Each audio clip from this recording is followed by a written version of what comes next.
तो दोस्तों फाइनली आप તમે જોઈ શકશો હાલ આપણે ઉજ્જૈનમાં છે, જે મધ્યપ્રદેશમાં આવેલું ઉજ્જૈન મહાકાલેશ્વર બાબાના દર્શન કરીને આપણે આવી ગયા છે અને હાલ આપણે છે કે કાલભૈરવના દર્શન હાલ કરી રહ્યા છે। તમે જોઈ શકશો ઘણા બધા લોકો અહીંયા ભીડ તમને હાલ જોવા મળતી હશે। આના વિશે થોડી ઘણી તમને માહિતી આપું તો કાલભૈરવ જે મંદિર છે, જે મહાકાલેશ્વરથી 5 કિલોમીટર દૂરીમાં કાલભૈરવનું મંદિર આવેલું છે અને અહીંયા જે મદિરા રૂપે જે દારૂ ચડાવવામાં આવે છે એવી લોકોની માન્યતા છે। લોકો અહીંયા મદિરા રૂપે કાલભૈરવને દારૂ ચડાવે છે અને લાખો લોકો અહીંયા જે મનોકામના દરેકની પૂરી થાય છે અને હાલ તમે જોઈ શકશો કેટલી બધી ભીડ છે। તો ફાઇનલી તમે પણ તમારી પણ ઈચ્છા છે, તો મારી ઘણા વર્ષોથી ઈચ્છા હતી કે કાલભૈરવના દર્શન કરવા, મહાકાલના દર્શન કરવા અને મહાકાલ બાબાએ આપણને ઉજ્જૈનમાં બોલાવી અને દર્શન આપણે કર્યા છે હાલ।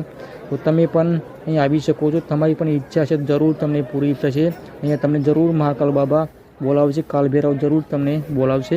મહાકાલને માનતા હો તો જરૂર કોમેન્ટમાં જય મહાકાલ એક કોમેન્ટ તમે કરી શકો છો। મહાકાલ બાબા તમારી ઈચ્છા પૂર્ણ કરે, મનોકામના